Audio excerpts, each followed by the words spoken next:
The 2026 Kia Sportage comes with updates that were supposed to fix problems, but it looks like the Korean automaker forgot to address the biggest issues. If you're considering the Sportage because you think it's still a super strong value, there are 7 reasons you may end up disappointed in the end. While rivals are improving in meaningful ways, the Sportage is keeping the same controversial styling, underwhelming powertrains, and frustrating technology that buyers have been complaining about for years.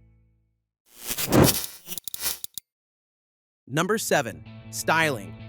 Kia's design team created one of the most polarizing looks in the compact SUV segment. That boomerang lighting signature and aggressive angular bodywork have divided opinions since day one. The 2026 model is bringing a couple of changes that are supposed to make it look less controversial: tweaked front fascia details, slightly revised lighting elements, and some new wheel designs. But here's the problem. Things are largely going to remain the same. The fundamental design language that made people either love it or hate it. That's staying put. If you weren't a fan of the Sportage's look before, the 2026 updates aren't going to change your mind. The Honda CR-V offers clean, universally appealing styling. The Mazda CX-50 delivers sophisticated, athletic lines. Meanwhile, the Sportage is going to continue looking like it's trying too hard in a parking lot full of more tastefully designed rivals. For buyers who want a compact SUV that blends in rather than stands out, the Sportage's styling is going to remain a deal-breaker. But even if you can get past the controversial looks, what's under the hood presents an even bigger problem.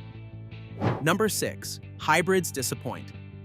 On paper, Kia's hybrid and plug-in hybrid powertrains look impressive. The hybrid system is promising competitive fuel economy, while the PHEV is advertising electric-only range and strong combined output. But dig deeper into real-world performance, and a different picture is emerging, one where both electrified options are underperforming in critical areas. The hybrid's acceleration is going to feel sluggish compared to rivals, while the transition between electric and gas power isn't as seamless as it should be. You're going to notice a slight jolt or hesitation during the handoff, something Toyota and Honda engineered out years ago. The engine also gets noticeably loud under hard acceleration, with a coarse sound that intrudes into the cabin. Then there's the fuel economy disappointment. Real-world driving conditions are revealing that the Sportage hybrids aren't delivering the efficiency advantage you'd expect. Owners are reporting figures that fall several miles per gallon short of what Kia is advertising. When you're paying a premium for hybrid technology, that gap stings. And if you think the hybrids are underwhelming, wait until you experience the base engine. Number 5. Weak base engine.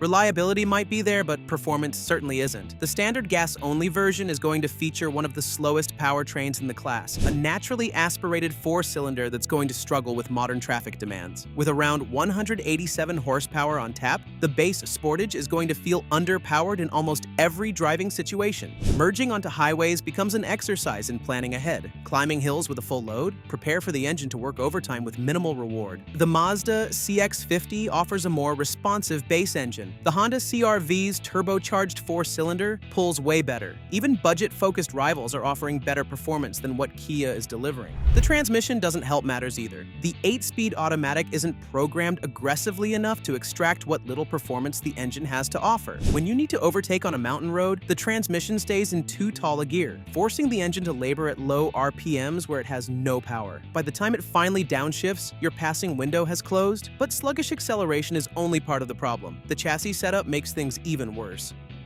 Number 4. Handling and driving experience. The Sportage's aggressive styling suggests it should be fun to drive. Those sharp angles, the sporty wheel designs, the overall visual drama, it all creates an expectation of engaging dynamics. Unfortunately, the reality is going to be far less exciting. The handling is forgettable at best. While comfort is decent on smooth roads, any attempt at spirited driving reveals a chassis tuned for isolation rather than involvement. Body roll is excessive in corners, making the Sportage feel top-heavy and unsettled. The steering offers virtually no feedback, with a numb, disconnected feel. Engaging handling simply doesn't exist here, even though everything about the Sportage's appearance would suggest otherwise. Think about navigating a twisty back road on your weekend drive. You should feel confident and engaged, but the Sportage feels vague and uncertain, making even moderate curves feel less secure than they should. The Mazda CX-50 delivers both comfort and engagement. The Honda CR-V offers surprisingly capable handling. Even the Toyota RAV4 provides more feedback and control than the Sportage manages. Number 3. Infotainment system issues. The Sportage looks impressive with those fancy tech features. The massive curved display panel dominates the dashboard and creates an undeniably modern first impression. But spend any time actually using the infotainment system, and frustration is going to set in quickly. The system is anything but intuitive, particularly when it comes to switching between HVAC and multimedia functions. Kia integrated climate controls into the touchscreen, forcing you to navigate through menus to adjust basic settings. You're driving on a hot afternoon, and the cabin gets uncomfortable. Instead of twisting a simple knob to adjust the air conditioning, you're now taking your eyes off the road, tapping through multiple screens, and hoping you hit the right virtual button while traffic moves around you. The interface itself suffers from illogical menu structures and inconsistent responses. Sometimes taps register immediately. Other times, you'll jab at the screen multiple times to get a reaction. Voice commands should help, but the system's recognition is inconsistent at best. The Honda CR-V's infotainment maintains physical controls for essential functions. The Mazda CX-50 strikes a better balance. The Sportage's approach feels like technology for technology's sake rather than a genuine improvement. And unfortunately, the frustration with technology doesn't stop at the infotainment. Number 2. Safety features inconsistency. Modern safety systems should provide peace of mind. In the Sportage, they're more likely to provide frustration. The issue isn't that the features are missing. The problem is that these systems are inconsistent and don't always react the same way in similar situations. The forward collision warning system is particularly problematic. Sometimes it activates appropriately. Other times it's triggering false alarms with phantom braking that jerks you to attention when nothing is actually wrong. This inconsistency erodes trust. You start to ignore warnings because you can't tell the real alerts from the false ones. Lane keeping assist is another source of frustration. The system's interpretation of lane markings varies wildly. On some roads, it provides gentle, helpful steering inputs. On others, it's either too aggressive, yanking the wheel harder than necessary, or completely ineffective, allowing significant lane drift before intervening. The adaptive cruise control faces similar issues. Following distance isn't maintained consistently. Acceleration and braking inputs aren't always smooth, creating a jerky ride quality that defeats the purpose of cruise control. So, we've covered all these disappointments, but there's one final issue that ties everything together. Number 1. Still a bargain?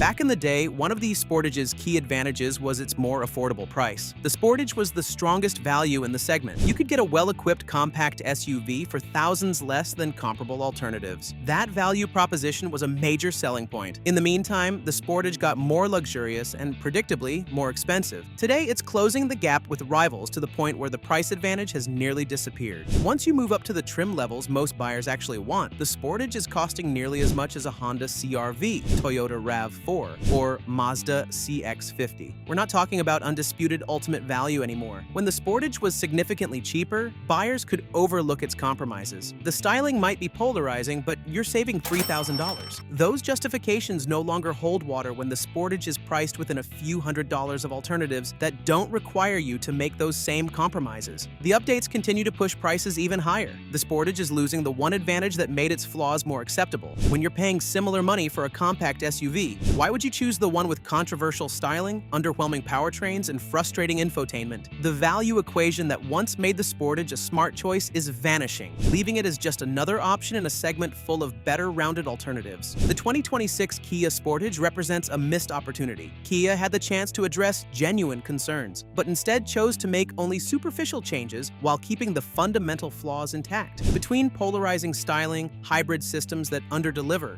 a weak base engine, and pricing that's eliminated the value advantage, the Sportage is falling behind rivals that deliver on their promises without asking you to compromise in so many critical areas. Despite all these flaws, the Sportage is still a great option in the overcrowded compact SUV segment. Still, if you prefer options that deliver strong value more consistently, then checking out our video about the key changes on the 2026 RAV4 is something you definitely want to do. Toyota's crossover is the world's best seller for a reason, and these updates make it even better.